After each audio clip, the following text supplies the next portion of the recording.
श्री स्वामी समर्थ तुम्हा सर्वांचं माझ्या चॅनलमध्ये मनापासून स्वागत आहे। तर बघा आता काहीच दिवस राहिलेले आहे, दीपावली येत आहे। तर दीपावली हा काळ माता लक्ष्मीचा सेवेचा अति उच्च मानला जातो। या वर्षी 12 नोव्हेंबर रोजी लक्ष्मी पूजन आपल्याला करायचे आहे। मग माता लक्ष्मीची सेवा कधी सुरू करायची?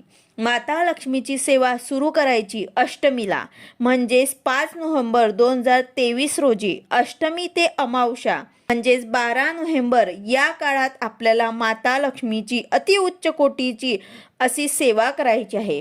जी सेवा केल्यानंतर अलक्ष्मीचा आपल्या घरातून निवारण होईल आणि माता लक्ष्मी आपल्या घरामध्ये प्रवेश करेल। कारण अलक्ष्मीचा नाश झाल्याशिवाय माता लक्ष्मी आपल्या घरामध्ये प्रवेश करत नाही। स्वामी समर्थ केंद्रानुसार परमपूज्य गुरुमाऊलींनी सांगितलेली ही सेवा जर आपण अष्टमी ते अमावस्या केली तर नक्कीच आपल्या घरामध्ये माता लक्ष्मी शभर स्थिर राहील। माता लक्ष्मीची अखंड कृपा दृष्टी आपल्या सर्वांवर राहील।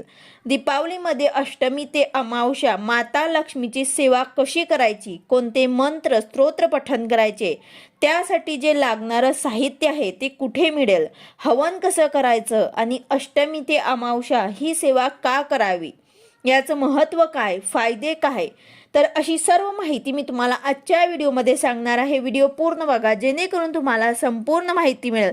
जर तुम्ही चॅनलवर नवीन असाल तर चॅनलला सबस्क्राईब करायला मात्र विसरू नका आणि व्हिडिओला लाईक करायला मात्र विसरू नका।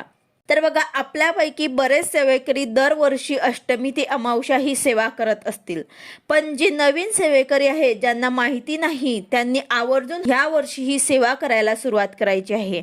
ही अतिउच्च कोटीची लक्ष्मी प्राप्तीची सेवा आहे। तर आपण साधारणतः दिवाळी हे वसुबारसपासून साजरी करत असतो, परंतु दिवाळीची सुरुवात ही अष्टमीपासूनच होत असते। अष्टमी ते अमावस्या या दरम्यान ही सेवा जर केली तर आपल्या घरातील अलक्ष्मी जाऊन माता लक्ष्मी आपल्या घरामध्ये प्रवेश करत असते। लक्ष्मी पूजनाच्या दिवशी माता लक्ष्मी आपल्या घरामध्ये प्रवेश करते।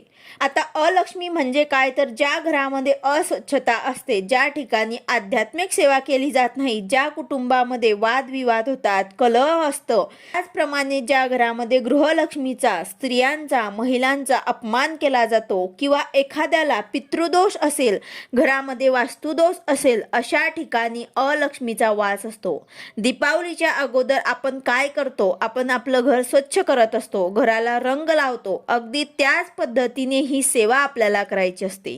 आपण ही सेवा केल्यानंतर अलक्ष्मीचा आपल्या घरातून नाश होईल आणि माता लक्ष्मी आपल्या घरामध्ये प्रवेश करेल। बघा ही सेवा करण्यासाठी आपल्याला काय साहित्य लागणार आहे, तर बघा तुमच्या जवळपास जर दिंडोरी प्रणित स्वामी समर्थ महाराजांचं केंद्र असेल तर त्या ठिकाणी जाऊन दीपावलीचा संच बॉक्स हा तुम्हाला घरी घेऊन यायचा आहे। यामध्ये सर्व साहित्य आहे जे आपल्याला दिवाळीमध्ये आणि ही सेवा करायला लागणार आहे।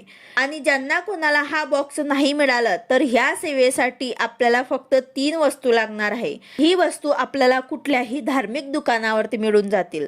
पिवळी मोहरी, कमळगठ्ठ्याचे मणी सोडा आणि तिसरं म्हणजेच अंगारा, विभूती किंवा रक्षा आपण ज्याला म्हणत असतो, तर हे 3 वस्तू तुम्हाला आणायचे आहे।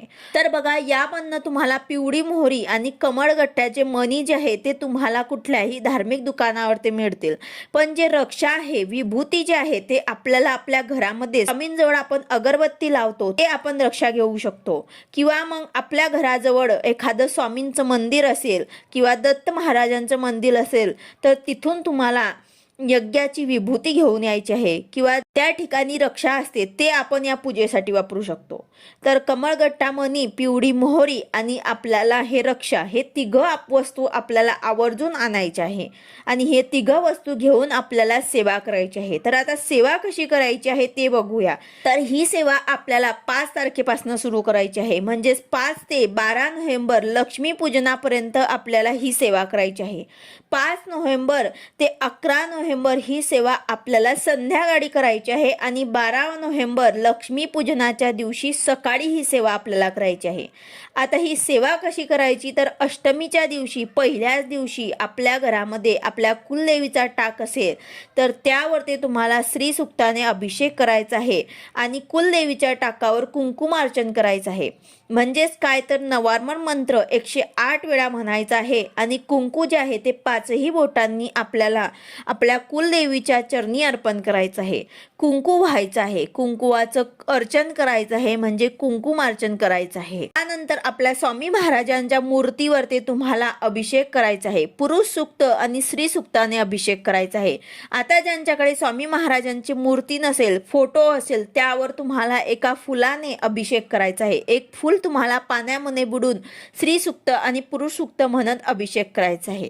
हे झाल्यानंतर हे फक्त तुम्हाला अष्टमीच्या दिवशी म्हणजेच 5 तारखेलाच करायचं आहे. फक्त पहिल्याच दिवशी तुम्हाला कुलदेवीच्या टाकावर ते अभिषेक, कुंकुमार्चन आणि स्वामी महाराजांच्या मूर्तीवर अभिषेक हे फक्त तुम्हाला पहिल्याच दिवशी म्हणजे अष्टमीच्या दिवशी 5 नोव्हेंबरला करायचं आहे. आता ही सेवा पहिल्याच दिवशी आपल्याला करायची आहे, तर ही सेवा तुम्ही सकाळी करा किंवा संध्याकाळी करा.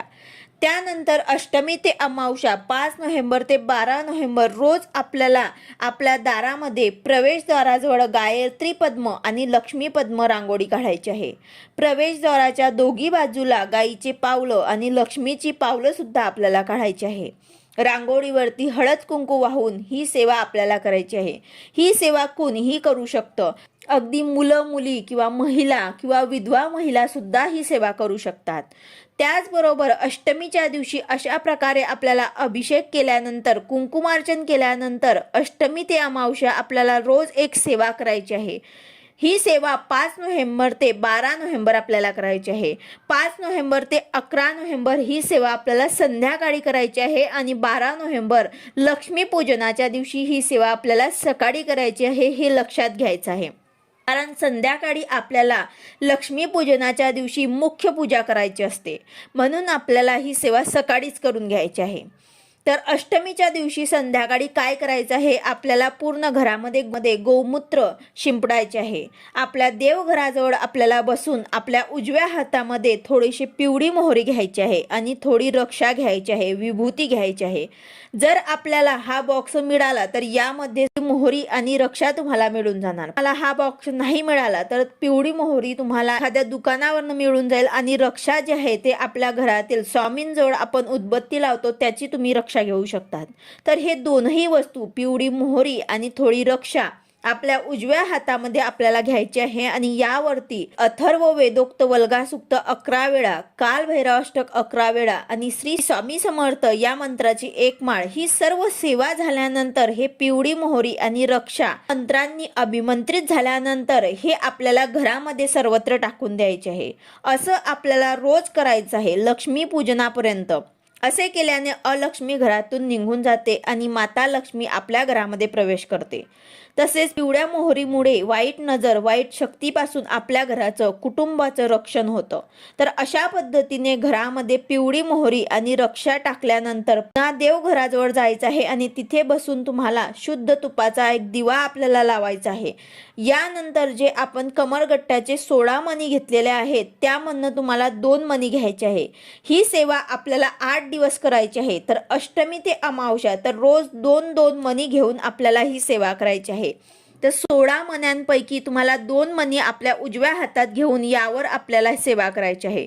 षोडशी मंत्र आपल्याला 16 वेळा म्हणायचा आहे. 1 माळ श्री स्वामी समर्थ या मंत्राची म्हणायची आहे आणि कमलात्मक मंत्र 1 माळ म्हणायचा आहे. हे सर्व मंत्र तुम्हाला कमरगट्ट्या मणींवरती म्हणायचे आहे. म्हणजेच उजव्या हातात हे 2 मणी घेऊन षोडशी मंत्र, श्री स्वामी समर्थ आणि कमलात्मक मंत्र ह्या 3 मंत्रांचं तुम्हाला पठण करायचं आहे. पठण झाल्यानंतर हे 2 मणी एखाद्या डबीत ठेवून द्यायचे आहे. 5 नोव्हेंबर ते 11 नोव्हेंबर रोज ही सेवा आपल्याला संध्याकाळी करायची आहे. पिवळी मोहरी आणि कमळगट्ट्यांच्या मण्यावरची ही सेवा संध्याकाळी रोज आपल्याला करायची आहे. म्हणजे 7 दिवसांपर्यंत 14 मणी होतील आणि अमावस्येच्या दिवशी म्हणजेच लक्ष्मीपूजनाच्या दिवशी सकाळी अगदी याच पद्धतीने आपल्याला घरात गोमूत्र शिंपडायचे आहे. पिवळ्या मोहरीवरची सेवा करायची आहे. मोहरी घरामध्ये सर्वत्र टाकायची आहे. त्यानंतर 2 कमळगट्टा मणी घेऊन ह्याच पद्धतीने आपल्याला त्यावर ते सेवा करायची आहे। आणि अमावस्याच्या दिवशी म्हणजेच लक्ष्मीपूजनाच्या दिवशी सकाळी आपल्याला ही सेवा झाल्यानंतर हे कमळगठ्ठ्याचे पूर्ण मणी जे आहे ते 16 मणी जे आहेत ते आपल्याला तुपामध्ये भिजवून ठेवायचे आहे आणि यानंतर आपल्याला हवन करायचं आहे। तर हवन करण्यासाठी आपल्याला हे 16 मणी जे आहेत ते आपल्याला अगोदरच शुद्ध गाईच्या तुपामध्ये बुडवायचे आहे, त्यामध्ये तुम्हाला टाकून ठेवायचे आहे, म्हणजेच यांचं हवन जे आहे ते व्यवस्थित होणार। हवन करण्यासाठी हवन कुंड लागेल किंवा ते नसेल तर तुम्ही एखादं घमेलं घेऊ शकतात किंवा मग तुम्ही मातीचे जे भांडं येत असते ते सुद्धा तुम्ही घेऊ शकतात। यानंतर ज्या ठिकाणी आपल्याला हे हवन करायचं आहे त्या ठिकाणी अगोदर आपल्याला पूजा करून घ्यायची आहे, त्यावर हवन कुंड ठेवायचं आहे आणि हवन कुंडाची सुद्धा तुम्हाला पूजा करून घ्यायची आहे। हवनासाठी शक्यतो गौरीचा वापर करायचा आहे किंवा मग समिधा सुद्धा तुम्ही वापरू शकतात, त्याचबरोबर कापूर फुलवात सुद्धा तुम्ही वापरू शकतात। यानंतर आपल्याला हवन कुंड जे आहे ते प्रज्वलित करायचे आहे। त्याचबरोबर हवनकुंड प्रज्वलित झाल्यानंतर आपल्याला श्री स्वामी समर्थ या मंत्राचा तुम्हाला 11 वेळा पठण करत शुद्ध गाईचे तुपाचा तुम्हाला हवनामध्ये आहुती द्यायची आहे। त्यानंतर गायत्री मंत्र जे आहे ते तुम्हाला 24 वेळा पठण करायचं आहे आणि शुद्ध तुपाची तुम्हाला आहुती हवनामध्ये टाकायची आहे। यानंतर 16 वेळा नवार्मन मंत्र म्हणून शुद्ध तुपाची आहुती द्यायची आहे। चमच्यामध्ये किंवा पडीमध्ये तुम्हाला शुद्ध गाईचे तूप घेऊन अशा प्रकारे मंत्र म्हणून शुद्ध तुपाची आहुती द्यायची आहे। तर अशा या 3 मंत्रांचा स्वाहाकार केल्यानंतर आपल्याला कमळगठ्ठ्याचे जे मणी आहेत ते सुद्धा आपल्याला एक एक करून हवनामध्ये टाकायचे आहे। तर जे आपण शुद्ध गाईच्या तुपामध्ये भिजवलेले मणी आहेत ते सुद्धा आपल्याला हवनामध्ये टाकायचे आहे। तर ते आपल्याला एक एक करून टाकायचे आहे। एक कमळगठ्ठ्याचा मणी तुम्हाला चमच्यामध्ये किंवा मग पडीमध्ये घ्यायचा आहे आणि एक वेळा तुम्हाला कमलात्मक मंत्र म्हणून हा जो मणी आहे तो तुम्हाला हवनामध्ये टाकायचा आहे। स्वाहाकार करत हा मणी तुम्हाला हवनामध्ये टाकायचा आहे। तर असं आपल्याला 16 वेळा कमलात्मक मंत्र म्हणायचा आहे आणि प्रत्येक वेळा कमलगठ्ठ्याचा जो मणी आहे तो हवनमध्ये टाकायचा आहे, म्हणजेच आपल्याला ह्या 16 मण्यांची आपल्याला हवनामध्ये आहुती द्यायची आहे। तर अशा प्रकारे आपल्याला हे सर्व 16 मणी जे आहे ते हवनमध्ये टाकत कमलात्मक मंत्राचं पठण करायचं आहे। ही जी सेवा जर आपण केली तर आपल्या घरामध्ये आर्थिक स्थैर्य येईल, माता लक्ष्मीची अखंड कृपादृष्टी आपल्यावरती राहील, कुठल्याही प्रकारची कमतरता राहणार नाही। नक्कीच ही सेवा केल्यानंतर आपल्या घरामध्ये पैसा टिकेल, कर्जबाजारी झाला असाल तर कर्ज कमी होईल, मार्ग निघतील, घरामध्ये शांतता नांदेल, आरोग्य नांदेल। तर अशा प्रकारे तुम्हाला आवर्जून ही अतिउच्च कोटीची लक्ष्मी प्राप्तीची सेवा आहे, आवर्जून सर्वांना करायचीच आहे। व्हिडिओ आवडला असेल तर लाईक करा, शेअर करा, सबस्क्राईब करा। भेटूया अशाच नवीन व्हिडिओ सोबत। श्री स्वामी समर्थ।